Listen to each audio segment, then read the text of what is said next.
ஹெல்தியான high protein noodles செய்ய போகிறோம். இது உங்களுக்கு வெயிட் லாஸ்க்கு யூஸ்ஃபுல்லாக இருக்கும். வெயிட் லாஸ் இருக்கும்போது மேகி சாப்பிடலன்னு கவலைப்பட வேண்டாம். இந்த மாதிரி நூடுல்ஸ் செஞ்சு சாப்பிடுங்க.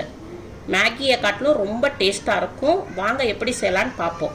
மொத்தம் 4 முட்டைப்பா. 4 முட்டையில் வந்து 2 முட்டை வந்து முழுசாக ஊற்றிடுவோம். 2 முட்டையில் வந்து மஞ்சக்கருவை எடுத்துகிட்டு வெள்ளைக்கருவை மட்டும் ஊற்றுவோம். இப்போ இதில் மிக்சியில் ஊற்றிடுறேன். இப்போ ஒரு முட்டைக்கு வந்து 1 ஸ்பூனு கோதுமை மாவு போடுவோம். இப்போ 4 முட்டைக்கு 4 ஸ்பூன் போட்டுக்குவோம். கொஞ்சோண்டு உப்பு போட்டுக்குவோம். வெயிட் லாஸ்னால பிங்க் சால்ட் போட்டிருக்கேன்ப்பா. இதை மிக்சியில் அடித்து கொண்டுட்டு வரேன். நல்லா அடிச்சிருக்கு. இப்போ இதை வந்து ஒரு பவுலில் மாற்றிக்குவோம். சட்டி காஞ்சிருக்கு.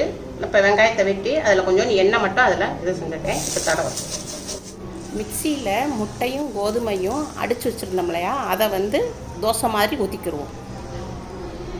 இப்போ நம்ம ஊற்றிருக்கோம், வேகட்டும். இப்போ நல்லா மேலே வெந்துருச்சுப்பா. இதை வந்து நம்ம திருப்பி போடுவோம்.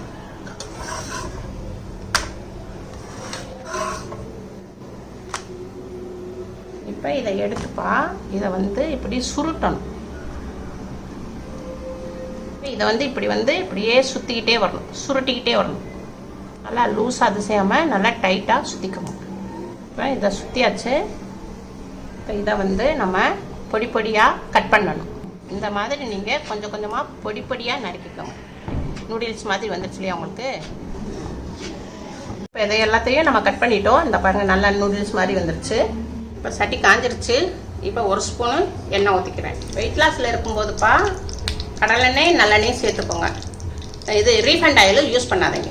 நான் ஒரு வெங்காயத்தை இது மீடியம் நறுக்கி வச்சுருக்கேன், அதை போட்டுக்கிறேன். ஒரு கேப்சிகம் நீளமாக நறுக்கி வச்சுருக்கேன், அதையும் போட்டிருக்கேன். ஒரு 150 கிராம் முட்டைக்கோசு, அதையும் நீளமாக நறுக்கி வச்சுருக்கேன், அதையும் போட்டுக்கிறேன்.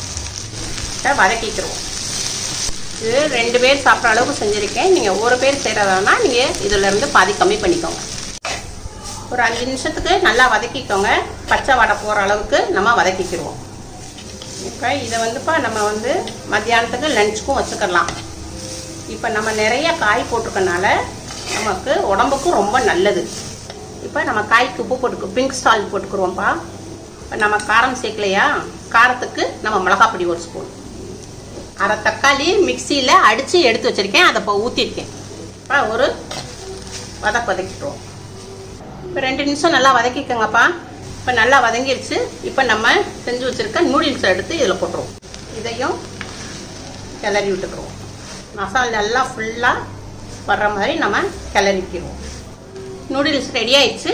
இப்போ மேலே நம்ம கொத்தமல்லி எல்லாம் போட்டுக்குவோம். மிக்ஸ் பண்ணிக்கோங்கப்பா. High protein noodles ready. அம்மாவுக்கு லைக் பண்ணுங்கள், ஷேர் பண்ணுங்கள், சப்ஸ்கிரைப் பண்ணுங்கள்.